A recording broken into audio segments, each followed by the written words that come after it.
Good morning, Yankee fans. I know it's an hour late and everybody must be wide awake now, but I hope you join me with a nice cup of coffee. I know CT is and was. He already had one or two cups. This is actually my first one, guys. So before anything, I salute you and everybody that's in the chat. Of course, all Yankee fans. And of course, we salute America. Here's to you guys. Thanks to everybody in the chat this morning. Oh, that Lavazza coffee is good, guys. Let's say hello to Nitin Sports. How you doing? Thank you so much for your help of bringing our first significant, really good guest on here. I mean, they're all good, but an ex-baseball player, everyone, at 9:30, Kevin Mensch. I am so excited, and I'll tell you one of the secrets. He agrees with me about analytics, and I love it, baby. He's gonna be like a brother. He does not like it, but he's gonna tell you himself. We are gonna have a great chat. Get the questions ready, guys. Kevin in one game, 1 year, hit 3 homers in a game.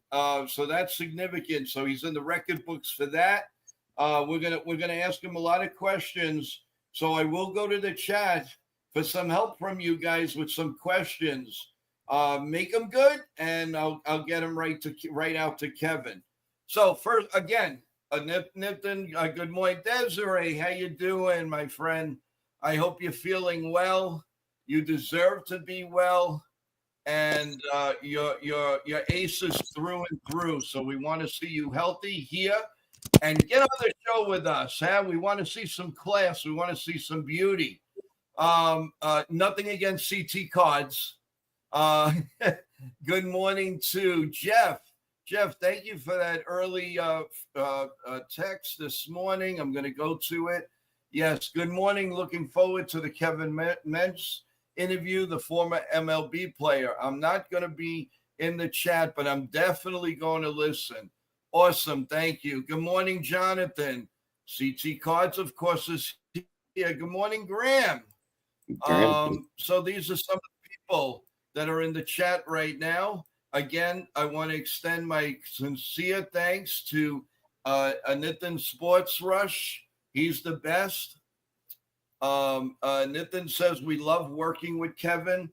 I know I've seen interviews with Kevin. He is awesome. And if I'm going to have my first guest, I couldn't ask for a better guest. So thank you so much. Okay, subscribe, everyone, please. Very, very important. Push the like button, either coming in or going out or anything that you do. Again, that's important. Tonight, you know that the New York Yankees will be in Colorado. Let's not take it as a cakewalk, although on paper, we look good. The Yankees look really good, but these games, guys. You've been a fan for as I don't know. I don't think as long as me, but you can't. They're still a major league ball team, so anybody can win in any given day. So that's important. Now, what about us today? Well, because there's a game, we will do a post game tonight. I'm going to do a short, give you the lineups and everything.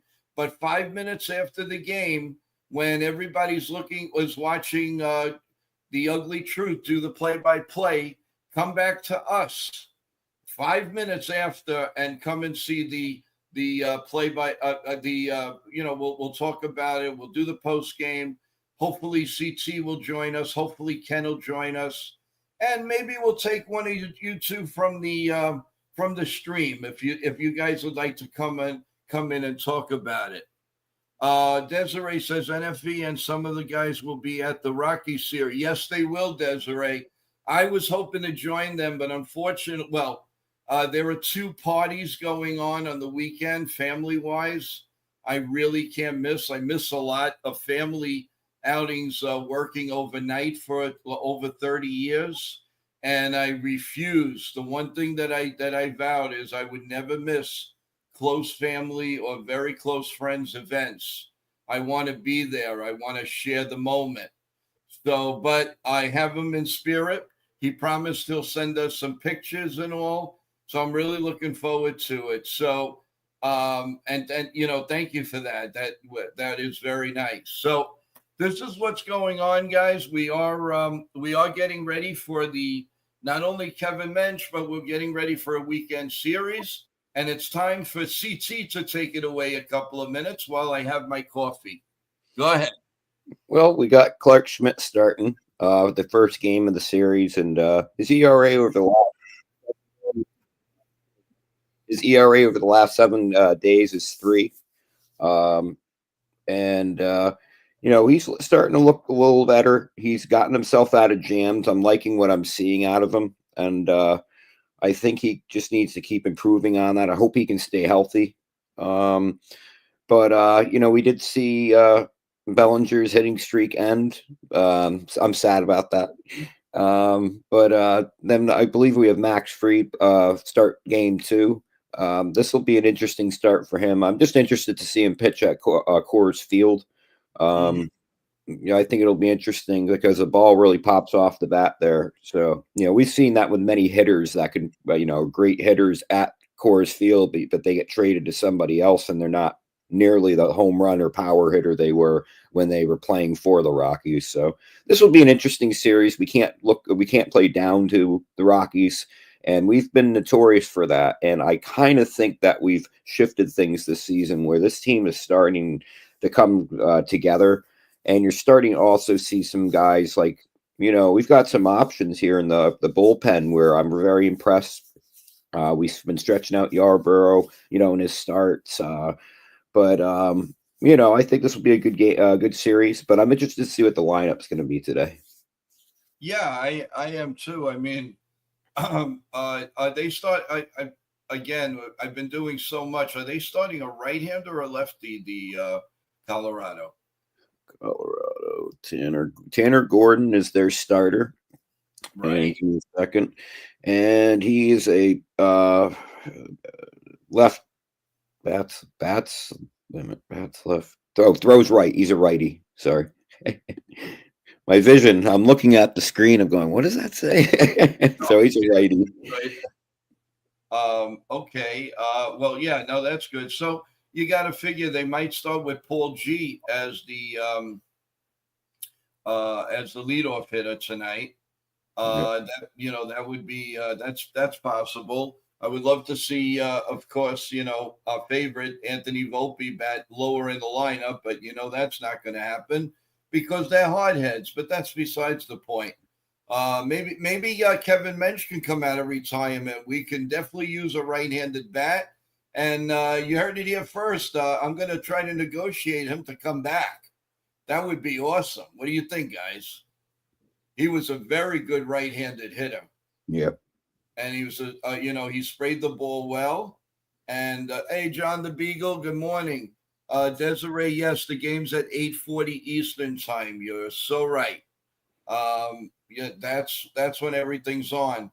Remember, everyone, as soon as the game starts, go to Ken the Ugly Truths channel, and he will do the play-by-play. I will be in the chat to say hello to everyone, and then right after that, 5 minutes after the game, to get a little breather and get you guys over to our channel, my channel here, and we will have a nice post-game show. So I would appreciate it. Also, remember, everyone, I'm going to go Sunday as our giveaway. Sunday, our pregame show will be the giveaway.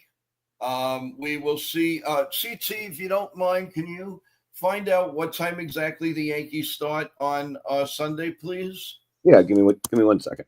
Yes. So Sunday's the giveaway. And again, you know what? I'm gonna change it. I'm gonna make it it's gonna be $25. And again, it's much easier for you and to get it right away. To if you have a Zelle or if you have a Venmo or pay or anything of pay to make it much easier, and you'll get it right away into your account. So it's going to be $25 win if you answer the trivia question. And that's going to be on Sunday. Do you have a time? 3:10. 3:10. Okay, so we will do the post game at a pregame at 2:15, guys. I'm going to give people a chance to come to the chat. Make sure you've subscribed and get ready to answer the trivia question. You'll have 30 seconds, and I would really appreciate it that you use your brain and not AI or Google or anything, at least for the beginning. Give yourself a chance, guys. Give yourself a chance to get in. But so I'm looking forward to that. So it'll be around. I would say the giveaway will be. I'll give it about 2:30, 2:35, and I go from the first person that's in the chat. So if I were you, I would come on the chat as soon as I put the link on. The questions are not that hard, and they're not a little bit tougher than the last one, but I think you'll get it. I'm making it as fair as possible, so I want to get that out to everyone. CT, I have a feeling that if he plays all weekend, I got a feeling that Austin Wells, for some reason, is going to break out. I don't know. I don't know. No rhyme to reason. No rhyme to reason. He's But lacking confidence right I now. just have a feeling this weekend something good is going to happen with Austin Wells. Give me your When, take. when he gets on, and I just think he just hasn't gotten going.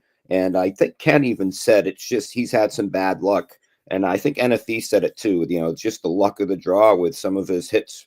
I mean, he's making connections, with the ball, but it's just not going where you want the ball to go. But I kind of agree with you. I think eventually you're going to see him pick it up.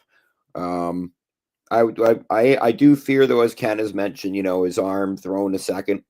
That's something that concerns me. That we've been shown, or we've had other teams show us that we have a weakness there. Yeah. Oh, yeah. No question about it. But and by the way, an update on Rodriguez in AAA. The last I saw last night, he is batting 378 with another hit or two. This guy is raking. He's got an arm like a cannon, and they're also playing him at third base. So I'm telling you guys, it's time. It's really time. Um, I just can't visualize what is taking the. I mean, it's react. Don't wait until you're choked in the face. Let the guy. Now's the time to bring him up because you're away from Yankee Stadium. There's not a lot, to worry about media wise here and there. Whoever travels with the Yankees is one thing, but it's now time. Again, nothing against Oscara, but now here's the thing. And Ken brought up a good point yesterday. He might become the personal catcher of Rodon because when he catches Rodon, he's unhittable almost. Yeah. He's calling a great game, and that's a problem. And that might be holding it back. But if they bring up Rodriguez, they can actually say goodbye to who, and I'm not going to mention the name. I'll let CT do that. And he can play a little third base. He can even DH. If you have a 378 batting average, my friends, play the guy. Let Yeah. him go in there. Graham saying, Ascar, I hope they don't send him down. That kid needs time to get his feet under the table. He's a bat. Mark says, can I be honest with you guys? Okay. What do you want to be honest about? Go ahead, Mark. I appreciate it. Thanks for being in the chat. Merck says, yes, Joe. Yes, Joe is right. Somebody agrees with me. All right. Yeah, but that's because Ken's not here. If Ken was here, everybody goes to Ken. But good old Joe, goody two shoes. Nah, nah, but it's okay. I can take what I'll take what you guys will give. I appreciate that, guys. I really do. Thank you. Again, get your any questions for Kevin. I know he's a great interview person, and I'm so excited to have him on the show. Hopefully, in the next 15 minutes, we can get started with it. Um, CT, so going around the league, Acuna Jr. is back in the lineup for the Atlanta Braves tonight. That should be exciting for their fan base. What do you think of Yeah, that? yeah. The Braves needed it. They needed a boost because their offense sometimes is just flat, and he's the boost they need. Um, without him, you know, that team is just not the same team. The energy's not there. You don't see the offense click. So I think he'll definitely bring back some energy to the team that they've been lacking a little bit. Sean Browning has joined us. Good morning, Sean. How you doing? And he's agreeing that Vivas and Escara are keepers. Did any of you guys see that Vivas shortened his swing and boom, he took Ivaldi yard? Yes, yes. Good observation, my boy. Good observation. Um, I'll tell you, CT, what I love about our chat, our family chat here, everybody is so kind to each other, and the love that is given out is something that I really can't explain. I could explain it because we're all very, very wonderful, beautiful people here, and it keeps growing. One thing I can tell you, I don't care how big we get, how small we get, you guys are the backbone. And I mean that sincerely because you're here from day one. So and I will name you people. Dev Finch, welcome. You're one. Desiree, you're two. Not necessarily in that order. You're all number ones in my book. John Browning, CT Cards, Ken, John the Beagle Dad. The list goes on and on and on. Jeff, John Ferrazzo, Graham, everybody that's Merck, everybody that's been here from day one are my family, and I truly, truly, with all of my heart, as I'm touching my heart, you guys have touched me so unbelievably. You've given me a great reason in the morning to be up alive and going, and I do it because of you guys. And I can't thank you guys enough, really. So wherever it takes us, you guys are right there with me, and never forget that. And I appreciate that. And I will tell you that now, God willing, in 3 years or whatever. So I just want you to know that we're true blue here. NY Yankee Mania loves you. Go ahead, CT. I didn't mean to get too, but I got to get that out. Now, well, if you look at my screen name today, underneath it says is Yarborough or New Michael King, and I had a little talk with Ken yesterday, I think yesterday, but I started to really look at Yarborough's numbers, and when he came up, he was a starter. And his first year pitching in 2018 with the Rays, he was 16-6, pitched 147 in the third innings. Give me a second. And at 128 strikeouts, and his ERA was 3.91. And for some reason, they threw him in the bullpen, and now the Yankees are experimenting. Obviously, Blake's been messing around in a good way with him because this is, to me, looking like if we can get him up, to I'd like to see if we can get him close to 100 pitches. That would be unbelievable because I did not expect to be seeing these results from him. And I like what he's throwing. Graham in the chat and I were talking about it. He, he he's great because he doesn't throw fast pitches. He's throwing complete garbage out there, and it throws everybody off. And I mean, he made the Rangers look, you know, He made them look bad.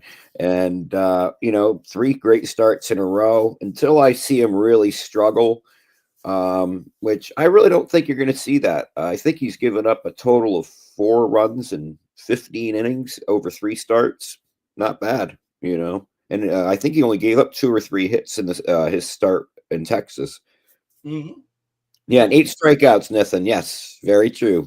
That's what I meant to say. I meant to say that. Yep. I wanted to give a shout out to the awesome pharmacy. I know now you're definitely in the pharmacy listening to us. Man, one day I would love to have you in the chat. Thank you so much, Richmond Pharmacy of Staten Island. And anybody that's around Staten Island, by all means, stop in there. Tell them you listen to Yankee Mania. They will definitely be appreciated of you. Hey, Yankee Mania fans, Joseph Agbayani of Remax Elite at 917-273-7269 is an agent for over 30 years. 30 years, and one of the nicest guys in the business. If you're looking to sell your house, and you don't have to be in the New York area, you can be anywhere, and he will take care of it. Please call Joseph at 917-273-7269. That's 917-273-7269. When you call Joseph, please tell him or them, whoever answers, Yankee Mania in the AM sent you, and you'll be glad you did. Trust me when I tell you, if you're looking to sell your house, this is the man to talk to. CT, also, the double play combination of Volpe and Vivas. What do you think of it? We haven't really touched all that much on that double play combination. What do you think? See, this is where I'd like Ken to be on for this little arrangement of conversation. I don't know. What are your thoughts? But not good enough. Well, what are your thoughts on it? No, I like it. Yes. The only thing I miss Chaz's enthusiasm. Me too. But sometimes it's a bit much. Graham says at the moment Chaz might be sitting gathering splinters in his. Well, I'm not going to say that. Let's keep it good. Waste. Also, Hedrick is stretched out. Don't waste that. You're right. You're right. Nathan Sports says, come and meet Roger Clemens on. Let me put that up. Come and meet Roger Clemens on August 10th, Sunday at Woodbridge Brewing Company from 2 p.m. to 4 p.m. Eastern. Nathan, are there still tickets available? If there are tickets available, please let us know so we can let them because sometimes they go and call and they're also, yes, there are. So you heard it here on August 10th, Roger Clemens, Mr. You-know-what, Cy Young, and great pitcher and did a lot of things for the Yankees. And remember the old saying of Susan Waldman, oh my God, look who's in the press box. Look who's back. Look who's back. Roger Clemens.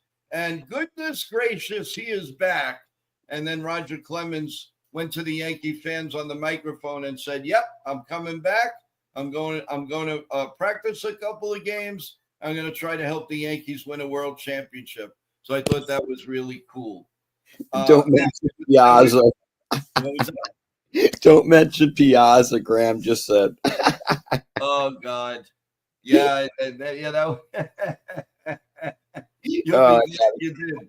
I just watched that video of the bat and throwing the bat at Piazza. I thought it was the ball in the heat of the moment. And listen, you got to believe what he says. I mean, what are you going to do? Whether you believe it or not, it is what it is. I mean, hey, Roger Clemens is Roger Clemens, and he's a big boy, and he really, you got to say that he really did pitch well for the Yankees, as opposed to Randy Johnson, who all I got to say is, to be honest with you, Randy Johnson did one thing correctly. He beat the Red Sox every time he faced them. So that's his claim to fame with the Yankees. But darn well, he did not want to be here I didn't at like that all. trade. I mean, absolutely not. And he did not. He just didn't want to be here. So No, you just I didn't chalk like that up that. as whatever. He was more interested in his $32,000 a month condo on the west side of Manhattan. So I'm sorry, but I mean, let's face it, Randy Johnson did not like being here. Even from the first day when he shoved somebody had asked him a question out in the street there as he was going to sign the contract, and he just shoved them away. It's like, hey, I'm here, but I'm only here, whatever. I mean, that's a long time ago. That's over with, and that's somebody else's problem. But yeah, so I like the double play combination, and I also for once and for all, I want to put Dominguez in there either in left field or the DH. He should not be on the bench anymore. No more sugarcoating everything. Everyone, let's let the guy play. Just let him play. Well, I mean, getting back to Vivas, something I like about Vivas is his plate approach. He's had a couple at bats that I didn't like, but after watching that one game in the Mets series, I think it was like a 15 pitch at bat, and watching the confidence he has against major league pitchers, I'm very impressed in that because we've watched your guy Pablo, struggle. We've watched Peraza struggle at the plate, and Vivas is actually, in my opinion, has looked more confident at the plate than either of those two. So we got to make sure we keep him in the lineup for now. I'm a little concerned, actually, a little bit about when Jazz comes back, because if he still has that plate approach of trying to swing everything out of the stadium, it's not going to help the team. Jazz is great. One of his great strengths is getting on base and his speed on the base paths. He is a great runner on the base paths, and gotta fix that before he comes back. But Jazz is Jazz, so I like him, but he frustrates me though too. Nathan says Pablo Reyes may be the odd man out. I think everybody is in agreement with that. There's no question in my mind. Um, Merck says, yes, please cut Reyes. He even looks lost on the bench. It's like, do I belong here? I mean, you look at him, Sean Browning brings up a good point. One Yankee that goes really unnoticed forever and ever is Mike Messina. Was a great Yankee, and I had the privilege of seeing him every game at Yankee Stadium for the first 3 years because I worked there, and just watching him, what a pleasure, what a master on the mound. And I think he got hit once, from what I remember seeing. Um, he was just unbelievable. It's a real shame that the Moose never got a world championship with the Yankees. He just missed out. He just missed out, and that always bothered me. Messina was my favorite pitcher during that period. I loved watching, and that was back during a period where you watched our starters go 7, 8 innings. We weren't watching the so much use of a bullpen. The game was different then, and I missed that. Like we're getting back to Roger Clemens. Nathan has that event coming up. Roger, he would give you 7+ innings. And I miss those days because now, I mean, it takes a lot of the season for some of these starters to even get remotely close to that, and then even then you're still seeing some of these guys only giving you 5 innings. Then we're at the bullpen, and you have to have a good eye, earlier in the day when you're making the lineup, you're deciding who you're going to have in the bullpen, who's fresh and who's not. You got to look at their arm and make sure they're on target. And I think that's something that finally the Yankees are starting to do a little better with our bullpen, but we still have moments. And I don't know who to blame for that. I can't blame Boone. We all use Boone as like the person to blame everything on. But to me, you know, I just don't like the bullpen management at times. Oh yeah, definitely. I just the thought of it, it's outrageous. Let's just play the game the way it's supposed to be played, and let's do it. Yeah. Yep. All right, everyone. Just as we said, 9:30 and 9:30, he is on the money. That's why we need Kevin Mensch to come to the Yankees. Let's bring him on. Kevin, Kevin, good morning. Thank you Good so morning. much for joining. Oh man, Kevin is a man for my own heart. Coffee, baby. There you go. Good morning. How you doing, Kevin? I'm good. How are you guys? Good. Good, thank you. Thank you for joining us. We have CT Cards with us. And first of all, I want to thank you so much for taking some time out of your busy schedule on a weekend, Memorial Day weekend. So thank you. So I want to get started and ask you first of all, how are you doing? How's your family? And how are the kids doing?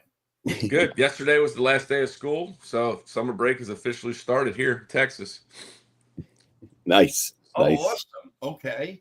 And Yeah, so I wanted to ask you, I want to start off, if you don't mind. Oh, and by the way, is it okay if you answer a question or two from the people in the chat? surely. Great. Okay, so I wanted to ask you, instead of all the whatever, I want to go to the meat of the potatoes about what you've accomplished. And by the way, I always enjoyed your at bats at Yankee Stadium. I did work there for a while, and every time I saw you, I mean, mingling with the players and everything, it was a breath of fresh air. So I always appreciated that. So thank you for that. You're welcome. Um, Now, growing up, how did you just turn and say, Mom and Dad, I want to play in the major leagues? How did you get to that point, and about what age? I mean, as a kid, you always have a dream of what you want to do. And having older brothers that played baseball, that's what I wanted to do. I wanted to follow them. I wanted to be like them. Um, I play, growing up where we did it in the Northeast, we have seasons. So I had to play something in the fall, something in the winter, and then baseball in the springtime. So I played soccer in the fall. I played hockey in the winter. So I think that's something that's missing from today's athletes, the multi-sport athlete doing stuff, different muscle groups, different demographics, different dynamics, the way the game moves. It's missing from that. So I played hockey and baseball till I was 15 or so, and my parents finally said, "Look, you got to pick one." So I always tell people bus rides across Canada or bus rides across the U.S. So that's how Awesome. I aim with the baseball side of it. So, I had one of my teammates growing up playing hockey, played in the NHL. We actually got inducted into the Delaware Sports Hall of Fame together. Mark Eaton, he won a cup with the Penguins in '09. So being from a small town, small state, and being able to accomplish what we did was just unbelievable. Especially as a kid, you see everybody, you see your heroes. Especially where we are, where there's so many sports that go on, right, between New York and DC. I mean, there's 20 professional sports teams that you can go see. So it's not like you can. It's far away. So you're able just to take every bit of it in. It didn't matter what the sport was. Hmm. Kevin, when did you realize, hey man, I can do this thing?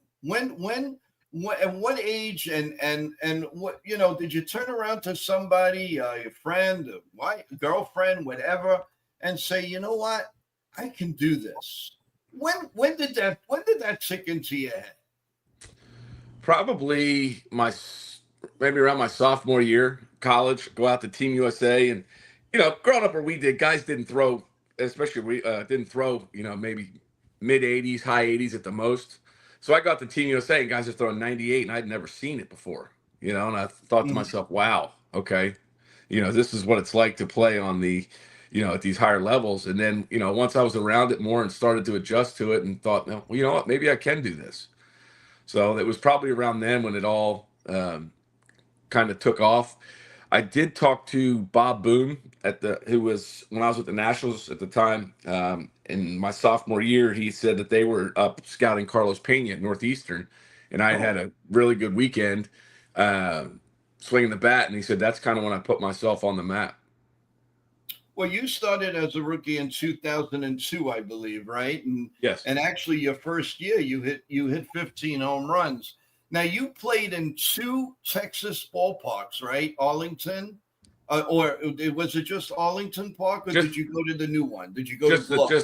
just whatever it was called, Ameriquest Field, the ballpark in Arlington, the The second one. ballpark, right? Yes.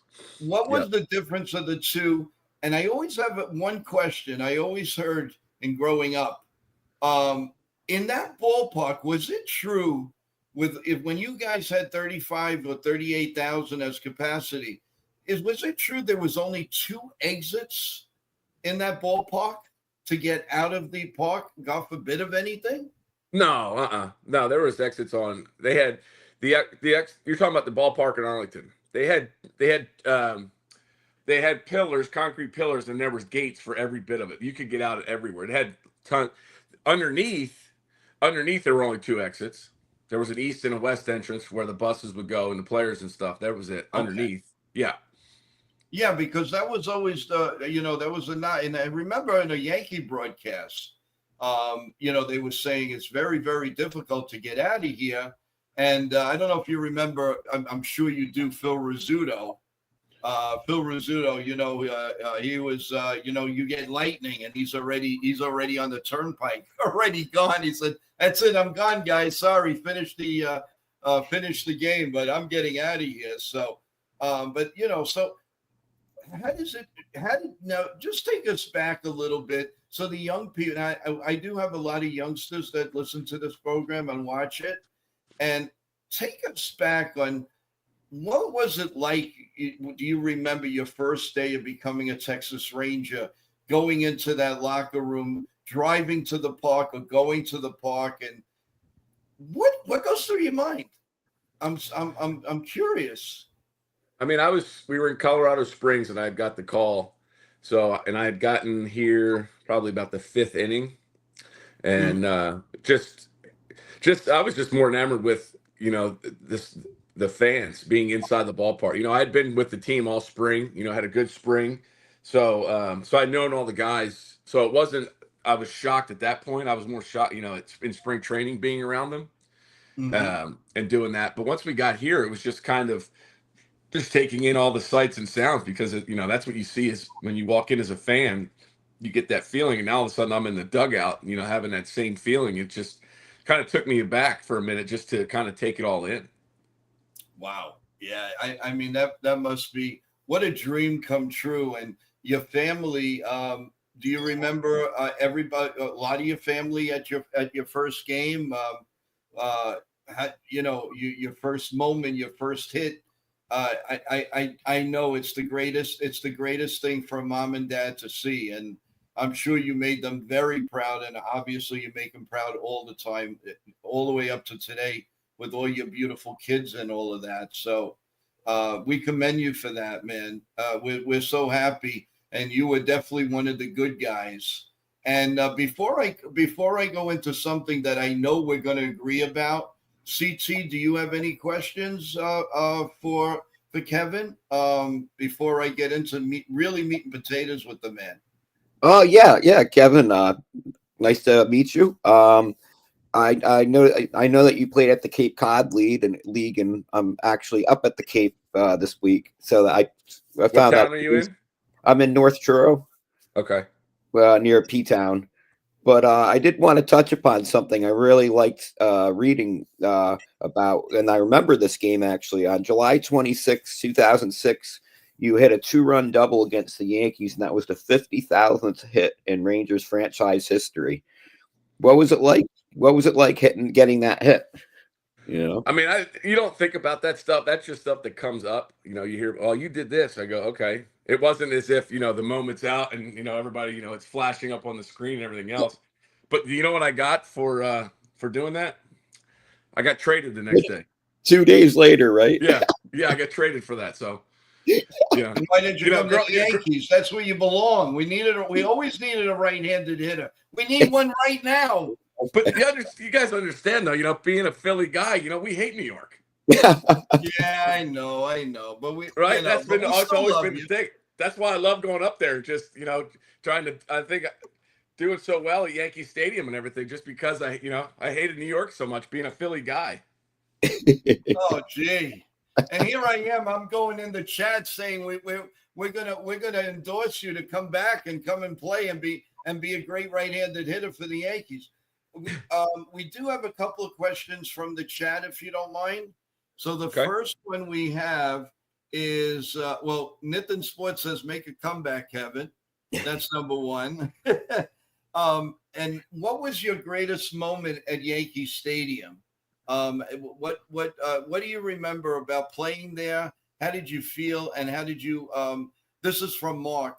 My question is the greatest moment playing at Yankee Stadium. Uh, I guess let me see, my rookie year, I think I homered up there. Um, doing that, I think I broke Mariano's streak of consecutive saves or something too a night. People have always shown me that statistic. I had pretty good numbers off Mo after my first two at bats against him. It was one of those things where you get a chance to see it and experience it and everything else. But like I said, I think I love being there because of the atmosphere. I love fan interaction, knowing just being able to talk trash. Like I said, being a Philly guy, talking, especially if it's about football or hockey or whatnot. I love just talking trash with the fans and stuff. So you got to love the bleacher creatures out in right field for sure. Mm-hmm. Right? I mean, they're always just a fun group to be around and everything else. So I mean, it was, but no, just the atmosphere, especially the old Yankee Stadium. The smells and everything else. Just being down in there and in the tunnels and everything else is just fun. So I've my rookie year got a chance to play at Wrigley, Fenway, and Yankee Stadium. So I mean, that was something that was very fun and very enjoyable. But like I said, I loved having success in Yankee Stadium for sure. When you came to play as a player for Texas, did you enjoy anything? And did you go out Did you go to Broadway, Central Park? Did you do any nice stuff? Go down to Rockefeller Center. No, not really. Just go out and eat. I had friends that lived in New York, that went to Delaware with me. So we go out to dinner and stuff. Have family in town. Uh, Nice. so I mean, I'm not a city guy. I'm more of a suburbs guy. So I mean, Me too. I mean, it's New York. It's not, people, here, oh, what's New York City like? Just drive up there. I mean, it wasn't, I've been through it, right? I got lost in the BQE a few times, driving around and stuff. So I mean, it's Well, one of you're those not the things. only one. Yeah. Yeah. Yeah, I'm not. I love the city, but no, I'm in the outskirts. Mine was Brooklyn, and now we live in Staten Island, New York. To visit New York, no problem. Go to Yankee Stadium, Madison Square Garden, but to live there, no. I'll be honest with you. Later in life, I was a doorman concierge, and I ran a big building in Manhattan on 36th and First Avenue. And I see the ins and outs, and it really is the city that doesn't sleep. But give me Staten Island. I'm very, very happy with that. So you have another question from Sean Browning. Who was your favorite teammate and why? Like that. See, there was never anybody that I really just stuck to all the time. I kind of got along with everybody, but if there's one guy that really looked out for me, that would probably be Alex. When he was with Texas, Alex kind of took me under his wing and looked out for me when he was here. We're still friends to this day, and but I just kind of gravitated towards older guys, having older brothers. So I mean, it was, you always, infielders or pitchers hang out, and I was just hanging out with whoever was available. Hey, let's do this, and it was usually outfielders that were doing stuff. The Mm-hmm. guys that I hung around with we could do stuff. Gary Matthews Jr. When he was here, Brad Wilkerson, DeLucci. Um, the only problem was when with some of the older guys, it was just they had families and stuff. So the younger guys that didn't. So it would really just depend on And I was fortunate enough not to play with anybody that was a complete asshole. I've heard horror stories about guys that they just couldn't play with. So my first year, Carl Everett and John Rocker were my teammates. Oh Never had wow, an that's issue with either. right. Yes. Never had an issue with either one. Still friends with both of them. And that's the thing. I think the media can portray people to be one way. people have asked me, about Alex. Well, Alex can be an asshole, and I said, you have to understand, if you let somebody into your world at that level, at that where you are, then you've got to let everybody in, right? So people that are, and I can see that, but if we're sitting here having a conversation and Alex is here, he would have a conversation because he trusts me enough to be able to sit here. Would he enjoy it? I don't know, but at least he would have a conversation with you. And people are like, yeah, Alex can be. That's what I mean. It's just you just can't let somebody into your world. And I was fortunate enough to be in Alex's world to do that. I mean, we'd go out in spring training, do stuff, and people want autographs, and he's just walking. And I'm trying to keep up, and I can't keep up with him because everybody's. I mean, because if he stops, right, it just keeps coming and coming and coming, Mhm. and it's tough. There's no. It's almost like people don't know the boundaries of the situation. I don't know if this is kind of a personal note, but I don't know if you'd like to answer it, but I would love to get your input. So the years that Alex had here in New York, and some of them were good. They had a magic moment in 2009, but he also had some really yucky moments, to say the least.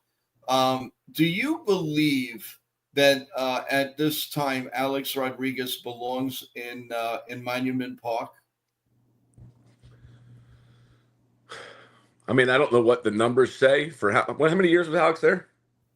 He was with the Yankees from 2004 to 2000. I want to say it was 16 because that's when Aaron Judge came in the very next day after Alex retired.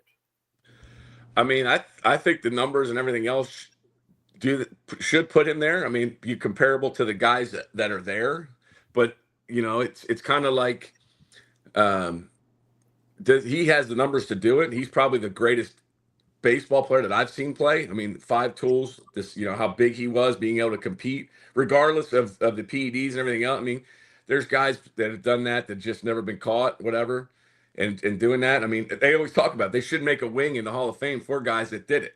Just I guarantee you how much play that would get. I saw Palmero the other day. I was talking to Raph. I said, Raph, it looks like you're gonna have to be dead before you get in. He just started laughing. Well, I was the first one that said Pete Rose would get in, but he won't get in alive.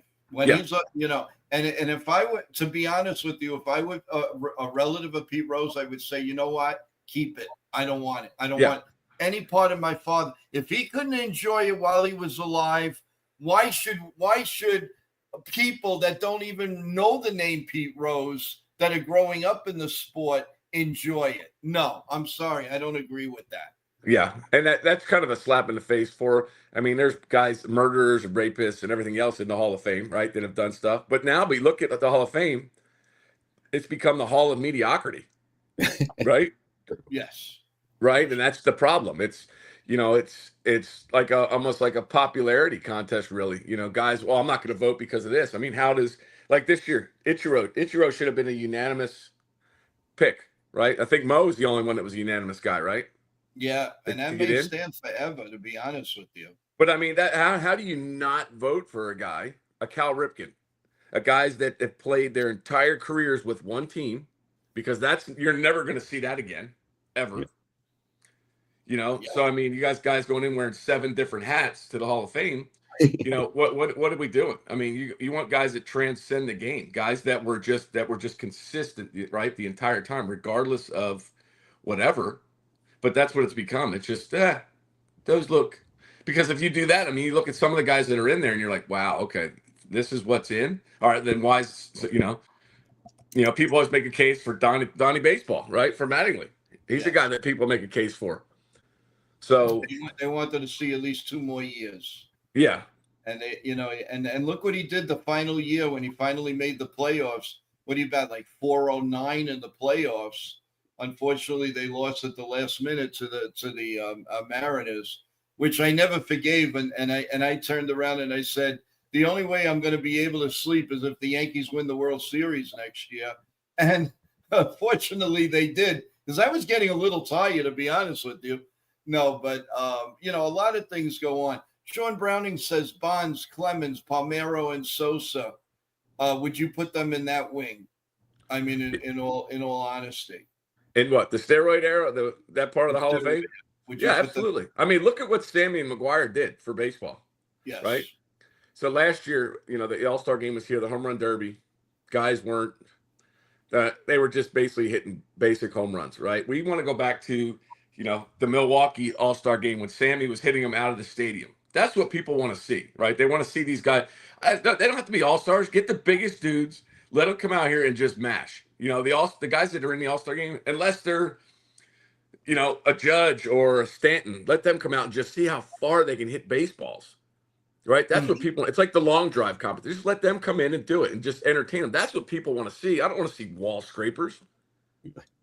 Bobby Witt Jr. is a great player and everything, but he's not a home run derby guy, right? That's what people want to see. So, I mean, go find those guys. I don't care if they're minor league guys that can hit it a mile. Let them come up and just give them a little taste of something. Wow. Right, that's what it's about. It becomes fun with all that. Do that and then bring back the old uniforms for the All-Star game. These new ones are terrible. Let them wear the old uniforms. CT, you want to comment before I go? Because I'm leading into what he's just saying. So you have another comment? Yeah, something I wanted to ask you, Kevin, is, your second year. I'm just curious. I've always been curious. What was it like going through some of the struggles you had with injuries in your second year? And do you think that baseball is doing a good enough job with how they deal with injuries now? Because we've seen such an uptick in the amount of injuries in baseball. How do you view what you dealt with, and what do you see with how they're dealing with it today? Well, these players today, a lot are just soft. Right, they're not playing through injury. They got guys complaining that baseball's too many games. I mean, Anthony Rendon, baseball's too many games. You know what? Really, my teammate. If I would have said that to my team, somebody would have just probably beaten my ass for doing that. You see it, basketball players, work load management. Really, I mean, you see these guys. You see these old school guys, Charles Barkley and Shaq, and really, come on, stop complaining about stuff. Go and play. And as far as the injury things, guys come in, they're too lean now. That's all it is. It's all about, it's the old adage, you can't pull fat. Right? Look at this. And then they're trying to change rules to bring more people to the game that could really care less about it. The baseball purist one, what was the guy's name? Vogelback? Is that who it was? The guy in New York? Yes. That's an athlete. We're baseball players. We're not athletes. We're baseball players. John Kruk said it, right? I'm not a ball player. I'm a ball player. I'm not an athlete. Right? We're not. That's the problem. Everything's got to be. It's all about lean and being able to. No, you make adjustments and think about it and how your body is, and you go play. You'd have to yank. That's going to lead into my next thing, and I know you agree with me on this, Kevin. I cannot stand, and I say this on my show here all the time. Analytics is driving me to the point where I want to grab a bat and I want to kill every computer there is because I want the manager to manage. I want them to be able to, let's have a little strategy. Am I going to bring Kevin in? Am I going to do this?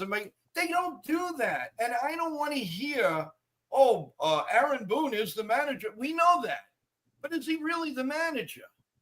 He's got 1,000 papers in front of him. Will you just manage? Let the man manage. And the Yankees may win their 28th World Championship. I'm sorry. I didn't mean to go off. No, you're right. You're right. I think it was Booney, actually, where didn't he get a call in the dugout from some knucklehead upstairs? Yep. Some analytics guy? Yeah. And Booney's like, you just keep your ass upstairs. And that's the problem. Analytics is destroying the game. I mean, it's all about launch angle, exit velocity, this and that, blah. And baseball is the only sport where it can affect it. It doesn't affect it anything else. But that's what they're trying to do. You got guys that are 5'5" trying to hit home runs 500 feet, and they can't. No wonder strikeouts are up and batting averages are in the tank because of what analytics is doing. And I've talked about this before on shows with Chris Young, who was the GM here. He's now baseball ops director, I think. He said it has its place, and I get it in certain, but you still can't get a feel for the game without watching the game, seeing it for yourself, visualizing and seeing it. I mean, when you look in the dugout and you have stacks of iPads in there, You know, it's Right. really you get a feel for the game by watching the game, and these guys just don't. And that's all it is. Well, I gotta, I gotta launch. I gotta do this. I got my exit velo was only this. That. Who cares if it can play? It can play.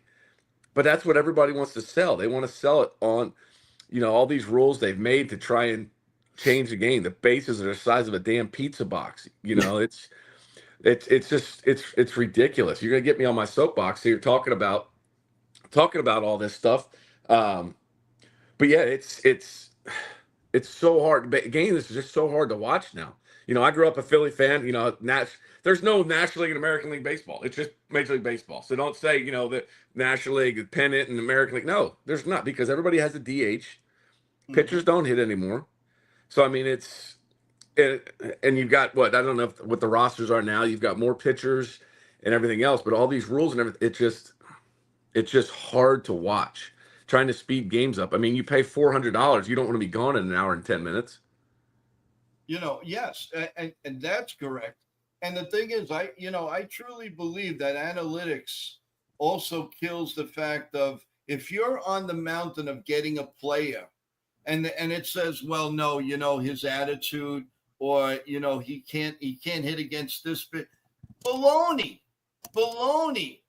What happened? I mean, I grew up in the 70s. I saw the great Cincinnati teams, the Yankee teams, all of those teams, everybody. It was with your brain, Kevin. We don't use it anymore. I mean, and not even a hat rack. I can't take it. It's so disgusting that why can't, where are the scouts? Isn't it cheaper to send a scout all around? You go scout the Texas Rangers, go scout the New York Mets, go scout these people, bring the information to the manager and to the whoever, the coaches, the GM, the owner. I don't care who you bring it to. But what happened to that? It's gone. And that's what I always talk to people about. Well, what separates a major league player from everybody else? I said it's not talent, it's what's between your ears. And that's what goes right back to what you're talking about. It's what goes on in here. You've got to baseball. You got to learn to forget really quick. You got to have a short memory and be able to forget and move on. And that's the problem. Most people can't. They can't keep up, and that's what separates us from everybody else. And there's a reason why I talk about this. They show us that there was a statistic. It said from all the major league players in all the 130 years of baseball, if you took every one of them that played major league level and put them in baseball smallest park, which is Progressive Field, it would only be at 61% capacity. So there's a reason why only so many played at that level. And I wonder if they could take it a step further and see who had at least a 5+ year career as well, and see how diminished the numbers would be after that. Especially in the last 10, 12 years. To me, it's so unfair to the fans because, I mean, look at the prices they're paying. I mean, literally, if you go to a family of 4, and this is no joke, I mean, and get regular tickets, even from the teams or whatever, you're looking over a $500 a day, and that's not even going out to dinner. Yep. Or anything, or buying let's say, if I'll take example, the Yankees, they get a Yankee cap, get a Yankee this, get Yankee that. 1,000. You need the American Express card. You can't leave home without it. I mean, and Madison Square Garden, we won't even discuss. I mean, I don't know if you've ever been there, Kevin, but I think a hot dog is like $22. So figure it out. Yeah. I mean, it's crazy. Another thing, Kevin, I'm pretty sure you agree. How about all these ways of how we have to watch the games? Oh, I mean, gosh, you got to go to Amazon, you got to go to Apple, you got to go to Fox. What is this? I mean, I know you got to make money, and I understand that. But Jesus, are you kidding me? The people that can't afford or don't want to pay for Amazon Prime, they can't watch the game. It's actually better a little bit for us because we call the game. So when we know it's on Amazon on Prime, you want to get right to it because either they have the radio or they have us. And we'll we'll do the best we can. We'll joke with them. We'll have fun with them. But come on. I mean, and then when you're watching a game on Amazon, if you want to watch something else, let's say it's a pennant race, If you don't have a TV next to it or in the next room or wherever, you're stuck. You got to Yep. watch one game. That's insane. I'm sorry. That's totally out of whack. Maybe they're trying to get it back to the old days where you had the transistor radios. You'll see Oh, people, those were see people great. in the stands with their radio coloring a book because it sounds better to them hearing it through the radio, but being there watching, and maybe that's what they're trying to do. I don't know, but you're right. I mean, there's no more fan experience. I mean, with these nets that they have up, it's like plate glass. You want an autograph? Oh, you got to go all the way down in the corner to get an autograph and stuff. I mean, it's like Jurassic Park. I am praying that NBC wins the contract that ESPN is leaving. And let's get NBC in there. And at least, they're associated with Peacock, but at Yeah. least you'll be able to see the game. You don't need to, it's your local cable. But what cable does is now they're doing where you not only do you have to have with basic cable, but it's no longer like $50. It's $100. Senior citizens, that's a lot of money. Yeah. That's a lot of money. Not everybody has millions in the bank, and it's just not fair. Yeah. I mean, I don't know. Maybe I'm old fashioned. Maybe I'm getting old. I'm a little older than you guys, but I've seen it all. I had to listen to Yankee games on WMCA radio for years, and WPIX only did like 60 games a year. So I can't even imagine saying, "Wow, I watched all those pennant games and everything on the radio." But you get the image, you get all of that. So I don't know. Maybe I'm old fashioned, but another question for you. If you have a few more minutes, I appreciate it. Yeah. The umpires. I have been saying on the show, in the American League, when you were playing, they had the chest protectors out. I believe, and I've studied, I've watched videos. I believe if they go back to that, the umpires will have a much better understanding of the strike zone, because this way they can go all the way to the ground on the catcher. You can smell his backside for anything, but not with the chest protector. When you had so much better production from the umpires. Do you agree with that, Kevin? I mean, I like the old school. You're talking about the shield, the old school shield. The chest protector in the American League was out. Yeah. Oh, through And the jacket. They would wear the jacket around it. Yeah. Right. And they had it. So they're looking eye to eye to the pitcher. Here, he's buckling down. So if he sees the ball low, it's a strike. I mean, I'm all for it. Figuring out, like I said, I like the old school, but it's about comfort, it's about flexibility, it's about being able to do it with what they wear. I like the old school arm shield where they would just pull, and then they wouldn't have anything. Yeah. But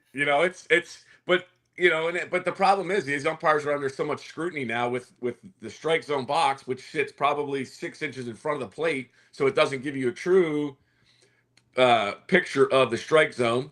On top of radar guns that have changed, nobody's throwing harder than Nolan was. Yet they're saying guys are throwing 104 miles an hour. Nobody's throwing a ball harder than Nolan ever threw a baseball.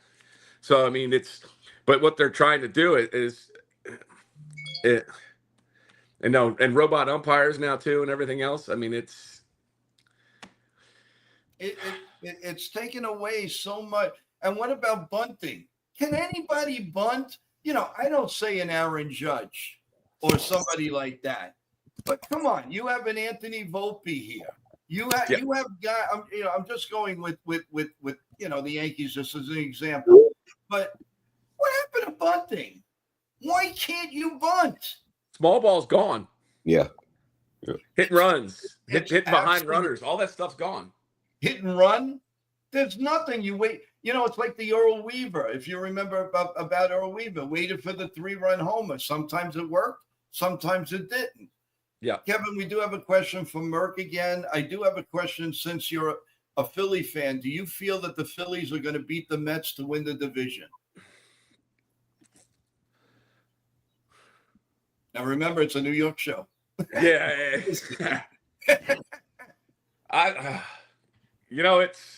It's all going to come down to pitching. I know Walker's seems to be the X factor with the Phillies. He has not been what they need him to be, but we're in almost in June, and how they're playing. Have they played each other yet this year? I Yes. don't even.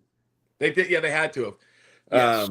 I think the Mets won 2 out of 3. I think. Yes, they did. I think they were in Philly too. I think if I remember correctly. Yes. Um, I don't know because Philly's offense is so hot and cold. The way they've been going off. I mean, it's some of the games were terrible, and then all of a sudden they tend to pick it back up. And ask me that in 2 more months to see. Atlanta's from as bad of a start Atlanta had, and they're right back in the mix. It'll be interesting to see how it all transpires. I mean, it should be a fun race, down the stretch. I think all three teams are gonna be in it. But it's like you said, you never know what's going to happen. I mean, the Phillies, when they were in Colorado, they play well there, and then they, for some odd reason, and then they play really bad other places. It's too early to tell right now. By the way, Nate, who's new to our chat, thank you for joining NY Yankee Mania. Please subscribe and press the like button. And I hope you're enjoying Kevin Mensch being on here. By the way, Kevin, you are our first former player, and I'm very honored to have you as a guest here. I so appreciate the time and everything that you've given to us. And I'm definitely inviting you back. So anytime you like to come and you like to spill your guts, we're here. And Okay. we have a show here every morning at 8 a.m. And anytime you like to come on, by all means, it would be a pleasure to have you on. A lot of these ex-players are starting to do these podcasts. I mean, I listen to Jabba Chamberlain, and I think it's great to get the perspective of you guys because it's the best. You're all my heroes. I mean, I grew up saying baseball, Yankees and baseball. That was me my whole life. Yeah. And covering the team, working for the team, doing some radio, and then interviewing you guys is like my greatest feat. And I can't thank you guys enough, really. It's been a joy. It's a joy. And later on in life, it just gets better and better. So I tip my hat off to you. I'm sorry if I'm not wearing a Texas Rangers hat, but I do love the Rangers, but it's the New York Rangers, to be honest with you. But Yeah. Anytime you want to talk about anything, football, hockey, whatever. Oh, that's great. No, I appreciate that. But like I said, as far as I just want to get back to Alex Rodriguez for a second. So, A-Rod, when you were in Texas, you also played with Mark Teixeira, right? Yes. Who was he as a teammate? Because you guys made what a lineup you guys made, and then you also played with Michael Young. You also so you were with some great ball players. And don't sell yourself short, because when somebody hits 3 home runs in one game, as you did, that's a good feat. That's a great feat. How did you feel when you hit 3 home runs in one game? I didn't even think about it. It really didn't even register. And then I found out years later that I did it in 3 consecutive innings, which I think has only ever been done once before in Major League history, possibly. That's amazing. Good for you. I mean, to get up twice in 2 innings, but to do it 3 straight. I mean, to bat 3 times in 3 innings, 3 consecutive innings. I hit 2 home runs off the same pitcher, I think. Wow. Yeah. That's something you have to be proud of. No question about that. But do you have any aspirations to get back into the game as a coach, or as if things change, or what would you like to give to baseball now? I mean, you're still a very young man, younger than me, that's for sure. But what would you like to give back or do? I mean, what the beautiful thing about baseball too is in your older years, you're a little protected, which is great. You're definitely into that pool, right? When you get to be a certain age, which is fantastic. And it would be great to see you back in the game, Kevin. What would your aspirations be, if anything? I don't think I could get back into coaching just the way the game is played. I have a hard enough time trying to coach 13-year-olds, and you want to deal with 20, you know, you know, 25-year-olds that don't listen as well. It's hard because it's there. I'm glad there are some old school guys that are still in the game. Booney being one of them. Those guys that have played the game that have been around it for a long time. Those are the teams you see have success. But I mean, when you've got 6 hitting coaches, 3 bullpen coaches. I mean, it's ridiculous when you have to take 4 team charter buses just to get to the airport when we had 2. It's just that's all it is, and everybody thinks they have the magic potion to fix everything. The Rangers fired their what is an offensive coordinator? I thought that was for football. We have a hitting coach, right? So what do you show it? Yeah, and that's the problem though. That's just what's taught at the youth level of how to, like it said, the analytics are what's destroying it. Being the fact that you mentioned coaches and everything, we'd like to know who's your favorite manager to play for. My favorite manager of all time that I had was Bobby Jones. He was my AAA manager. Played in the big leagues. He and Nolan Ryan were roommates coming through the minors, and Bobby Jones is the greatest coach I ever had, for sure. Vietnam vet, old school guy, but got the most out of his players. Was he a pitcher? Was he an ex-Met? No, he was an outfielder. Oh, okay. I'm sorry. Yeah, because there were a few Bobby Jones. Yeah. That's a common name, right? Yes. Yeah. But I mean,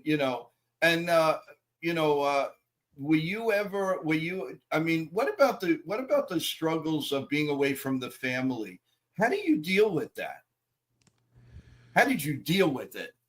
I was fortunate enough I didn't have kids yet. Okay. So that's because that's the hardest part. I wanted to watch my my kids grow up. Because school's getting out right in May, and you're out playing. You don't get a chance to do it. School starts in September. Right. You miss first day of school unless unless you're living somewhere. So I was able to fortunately not have to deal with that. But it can be a lot on a family, especially if you're home for a week, gone for a week, all over the place. So it can be a tough lifestyle for sure. Because like I said, you want to be, kids have sporting events, especially as your kids get older, you want to be able to be there with them, and then you can't, you miss this, and it can wear on you mentally for sure. I'm not going to keep you too much longer, but I do have an important question for the young kids that are listening. How would you recommend, in your own words, for kids to stick with what they're doing, with a clean life and with playing baseball as their number one priority? What would you tell them if let's say a 7-year-old or 8-year-old was right in front of me right now? What would you say to them, and to become a major league player? Well, the biggest thing that I always tell my kids is that there's always somebody watching, right? Regardless, there's always somebody around. You don't know if they're hiding in the trees, hiding in a house, watching what you're doing, how you carry yourself. Are you enjoying what you're doing out there? Do you want to be out there? And just making the most of it, especially at that age. You got your whole life ahead of you. Just have fun what you're doing. Do multiple things. Don't tie yourself to one position. Don't just be a pitcher. Go play in the field. Go learn it. The more you can do, the more opportunity you're going to have. Especially at that age, right? You develop those skills at a young age, and not just in the baseball aspect. I mean, that'll carry over into life to whatever you're doing at work, of being able to, knowing the effort that you've put in, being competitive, with all of that. And that's the biggest thing. It's just, and having fun doing it. And then also too is, I know everybody wants, we watch TV and we see everything, and especially now social media. Well, these guys, such and such does this, Aaron Judge does this, Jose Altuve. You're not them. Don't be them, right? Be you. Be who you are, and you create your own path. Because you see this, you're 7 or 8. You're not a major league player yet. But so don't try and it's fine in the backyard to do that, but when you're actually playing and competing, don't be those guys, because you're not. Major League Baseball players are freaks of nature, right? That's why there's only been so many of us that have played at the highest level, to do it. So don't be those guys. It's okay to watch them and do that, but take bits and pieces of what you learn and find people that know what's going on, how to Exactly. understand the game. Not some guy that never made it past Little League, but because he read a book on hitting, knows what he's talking about. Right? You Well, don't know what it's like to stand in Yankee Stadium with 60,000 people telling you how bad you are and being able to concentrate on anything. So don't right. tell me you know what it's like and try and explain to me how to do it. Well, Kev, I do have one claim to fame, and I think you'll enjoy. I think you'll enjoy this. So I was a doorman concierge for over 30 years, and I just retired. I'm so happy, and I'm so happy that I'm able to do this now. But in those years, 2000, I believe 7, 6, and 5, a little boy by the name of Anthony Volpe lived in our building that I was working. And every Saturday morning, he would go and play ball in the park that's a block away. And a few times I would go, "Hey, Joe, I know you're tired, but you want to come in and play a little ball with us?" I said, "Sure, no problem." I went to the park. I went this and that, and I was very friendly with the parents as I am now. And I turned around and I watched him. And this is 5 years old. Kevin, you cannot believe his hands.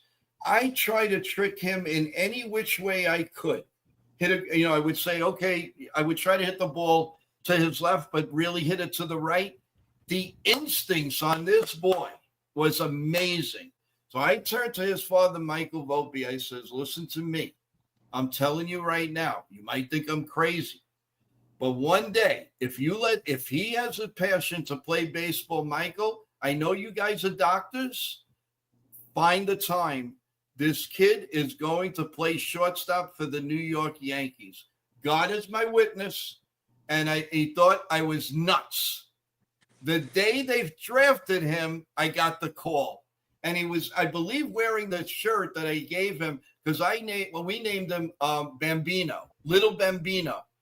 And let me tell you, this guy had a swing that was so amazing. So I was so proud.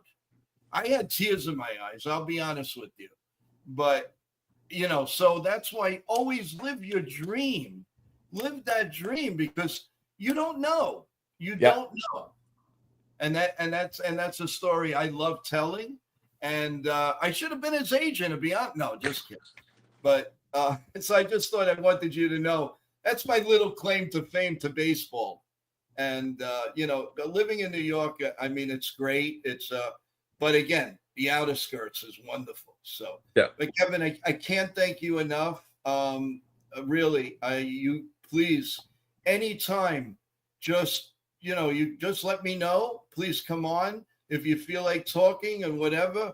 Maybe we could do a show about the pennant race. We could talk about anything, anything that makes you happy and brings joy to everyone. Because I think the interview was so good, so inviting, and people have they love being close to a player, a former player, and know what they go through. Because you have a life, you're normal, just like anybody else, and people forget that.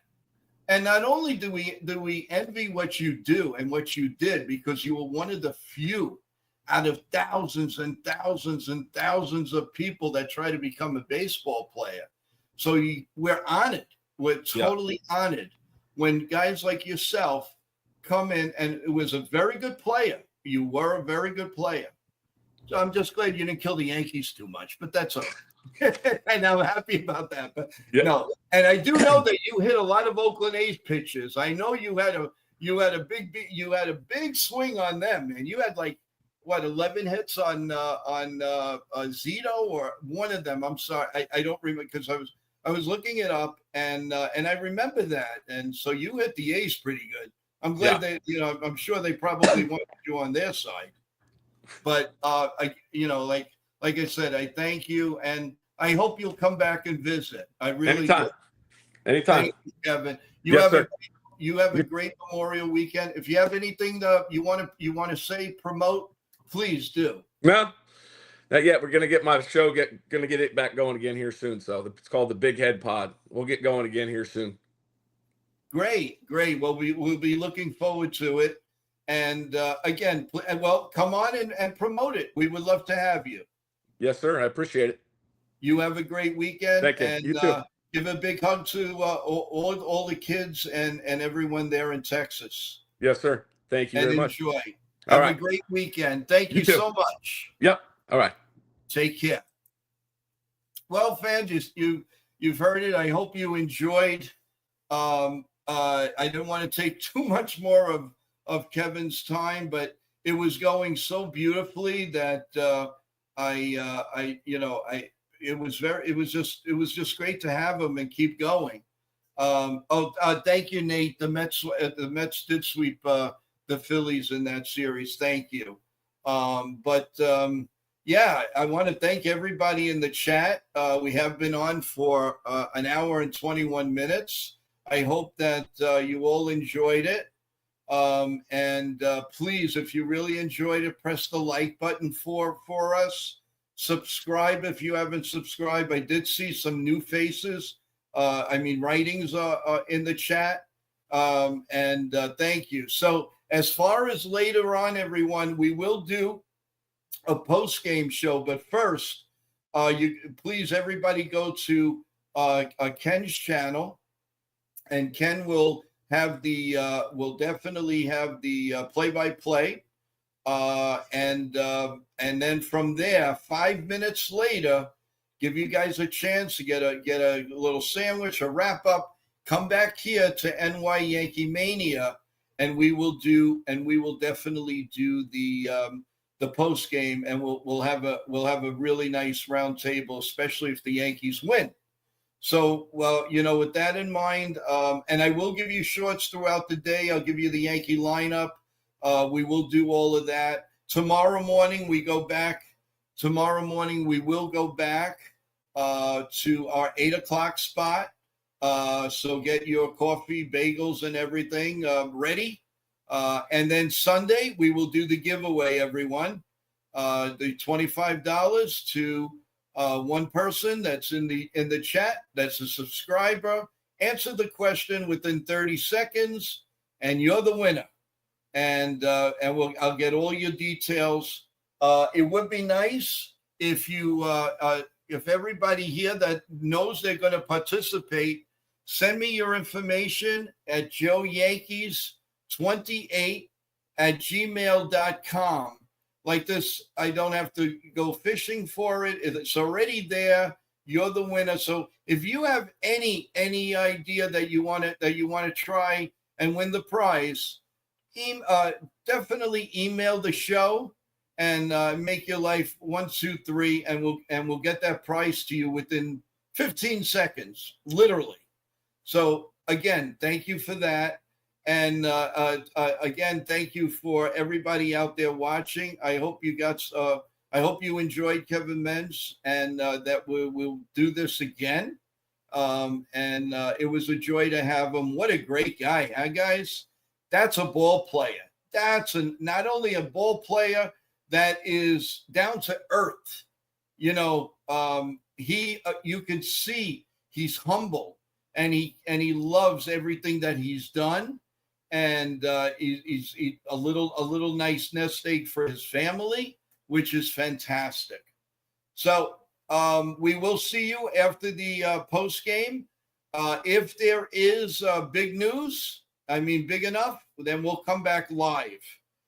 Don't hesitate to text the show. But most importantly, as you're leaving, everyone, press the like, press the subscribe to the channel, and the notifications.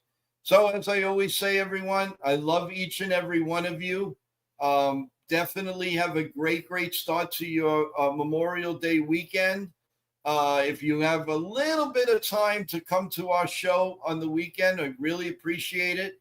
We will do a play-by-play probably on Sunday, but I will let you know. So stay tuned. And as always, love each other, love your loved ones, and always stay true to yourself. And We love you in the chat. And God bless you individually. And of course, God bless America. Take care. Good day, everyone. Happy Friday.